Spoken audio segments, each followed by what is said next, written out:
Hamas Israel যুদ্ধবিরতি আলোচনার সঙ্গে যুক্ত এক ফিলিস্তিনি কর্মকর্তা বিবিসিকে জানিয়েছেন, গাজা যুদ্ধ বন্ধ করতে নতুন প্রস্তাব পেশ করছে কাতার এবং মিশরের মধ্যস্থতাকারীরা। নতুন এই প্রস্তাবে 5 থেকে 7 বছরের স্থায়ী যুদ্ধবিরতির উল্লেখ রয়েছে বলে জানিয়েছেন ওই কর্মকর্তা।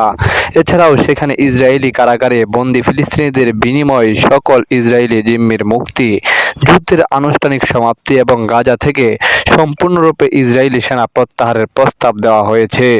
সম্প্রতি হামাসের পক্ষ থেকে যুদ্ধ বন্ধের একটি প্রস্তাব খারিজ করে দেওয়ার পর নতুন করে প্রস্তাব পেশ করল মিশর ও কাতার। এই প্রস্তাবের বিষয়ে আলোচনা করতে হামাসের একজন ঊর্ধ্বতন নেতা কায়রোতে গিয়েছেন বলেও জানিয়েছেন ওই কর্মকর্তা। তবে এখন পর্যন্ত নতুন প্রস্তাবের বিষয়ে কোনো প্রক্রিয়া দেয়নি ইসরায়েল। এমন এক সময় এই প্রস্তাবের কথা বলা হচ্ছে যখন গত মাস থেকে একতরফাভাবে যুদ্ধবিরতির চুক্তি ভঙ্গ করে গাজায় পূর্ণমাত্রার হামলা শুরু করছে ইসরায়েল। যদিও উভয় পক্ষই একে অন্যকে দায়ী করেছে, তবে বাস্তবতা হচ্ছে গত 18 মার্চ পুনরায় ইসরায়েলের হামলা শুরুর পর নতুন করে প্রায় 2000 ফিলিস্তিনি নিহত হয়েছেন।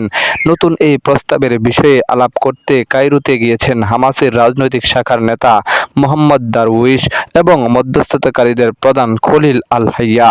এদিকে শনিবার ইসরায়েলের প্রধানমন্ত্রী বেনিয়ামিন নেতানিয়াহু বলেছেন, হামাসকে নিঃশেষ করার আগ পর্যন্ত যুদ্ধ বন্ধ করবেন না তিনি।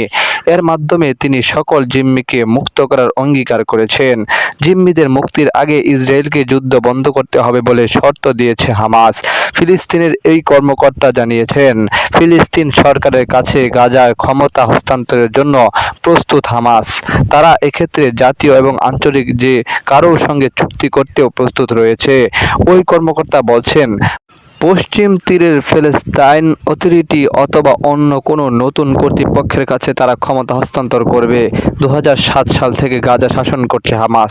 তখন থেকে হামাসের বিকল্প হিসাবে গাজায় পিএ এর সম্ভাবনাকে উড়িয়ে দিয়েছে ইসরায়েল। গাজার স্বাস্থ্য মন্ত্রণালয়ের বরাত দিয়ে তুর্কি বার্তা সংস্থা আনাদুলু জানিয়েছে, গাজা উপত্যকায় গত 24 ঘন্টায় ইসরায়েলি হামলায় কমপক্ষে আরও 39 ফিলিস্তিনি নিহত হয়েছেন, যার ফলে 2023 সালের অক্টোবর থেকে ইসরায়েলের গণহত্যামূলক আগ্রাসনে ভূখণ্ডটিতে মোট মৃতের সংখ্যা বেড়ে 51,240 জনে পৌঁছেছে।